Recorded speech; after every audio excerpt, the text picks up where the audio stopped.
Okay, so for this um, self-esteem and self-concept activity, I personally, unfortunately, I guess, was not very surprised by my results just because I am aware that I do struggle with self-esteem issues and like lower self-esteem. And I feel like I struggle more with self-esteem rather than like my self-concept, but I do struggle with that as well.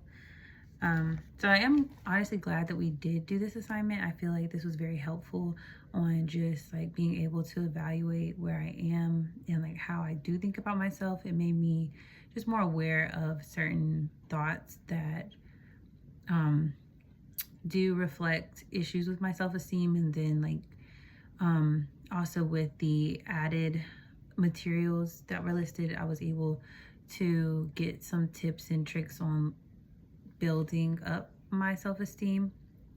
So that was really great information. Um, so into the activity, my partner felt that his results were pretty accurate, other than he did score low in the reflected appraisals aspect, which compared to mine, that was actually one of my strengths, or like the highest bases that I did score. So my strengths were self-fulfilling expectations and reflected appraisals, also supportive relationships. My vulnerabilities were perfectionism and social expectations and self-esteem. So that was where I scored the lowest. For him, his strengths were self-esteem, self-worth, and self-concept clarity.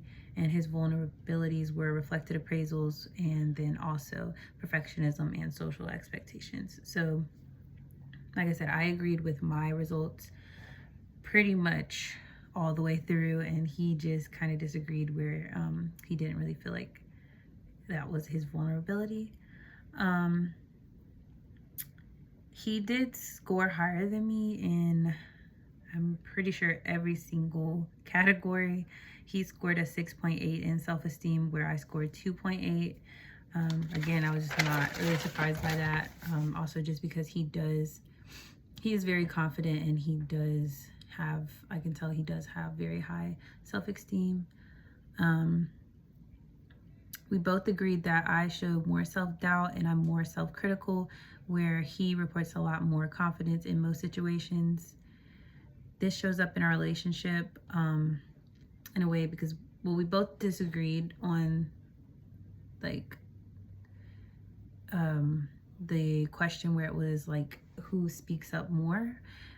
He felt like I spoke up more. I definitely felt like he spoke up more. And I really thought that he was going to say that he felt like he spoke up more. So that was interesting just to see his reasoning behind that. He said he views me as someone who usually tells him how I feel and expresses myself often, which I feel like I do that in some instances.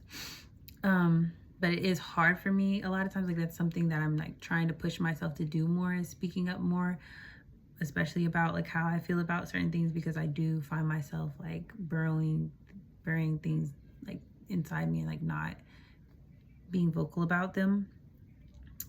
So yeah, that was interesting in my opinion. We both agreed that I apologize more. There was no debate on that. I'm very apologetic even when it's not necessarily needing an apology. We both agreed that I am usually the one deferring decisions in our relationship, and he used the example of me never choosing where to eat and making him choose. We both agree that he takes leadership more. I think he's a great leader, so it just feels natural to let him lead.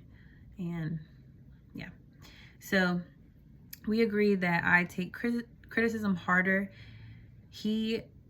So basically, and I think like the reason, well, not the reason behind that, but just like with his job, he is in the Army and he's actually in the chorus. So with that being said, part of his job day to day is to take criticism and improve certain things, and to be able, he has to be able to take constructive criticism. So he practices that daily. So it doesn't seem like criticism really phases him. It's more like he welcomes criticism, I'd say.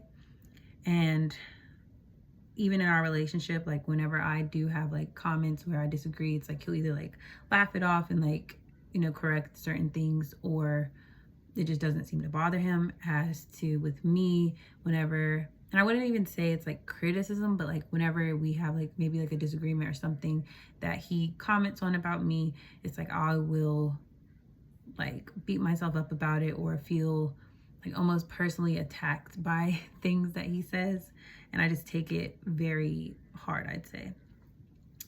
So who overthinks interactions? We kind of disagreed here because I felt like I definitely overthink way more, and he said that he felt like it was himself. So that was just a surprise to me. We agreed that I am the one who usually needs more reassurance. I'm more emotional, and I find myself asking for more emotional support.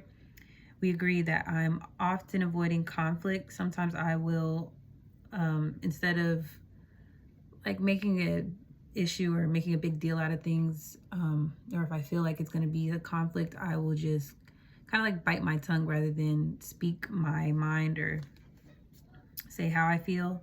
So that's something I want to work on also. So it was, I guess, in a good way, like good to see that he did notice that, because I feel like even though I noticed about myself, like knowing that he notices that as well makes me want to definitely work on that.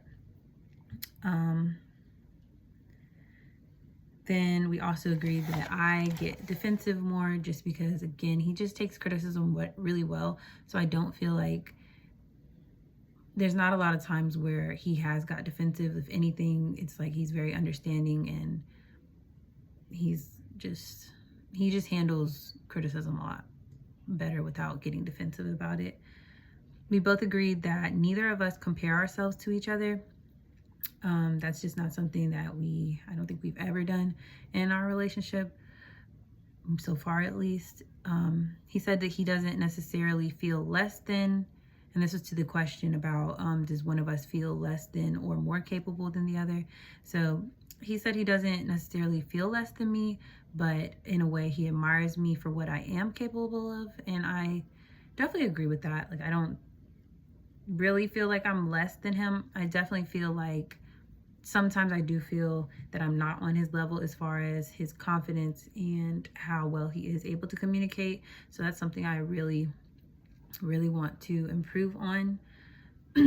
So some things he mentioned changing to support me is avoiding certain jokes that unintentionally affects my self-esteem negatively. And then I said I will work on communicating my needs more for reassurance and being more vocal about how his words make me feel. And then also just a pretty easy way, I think, for me to help improve, deferring making decisions.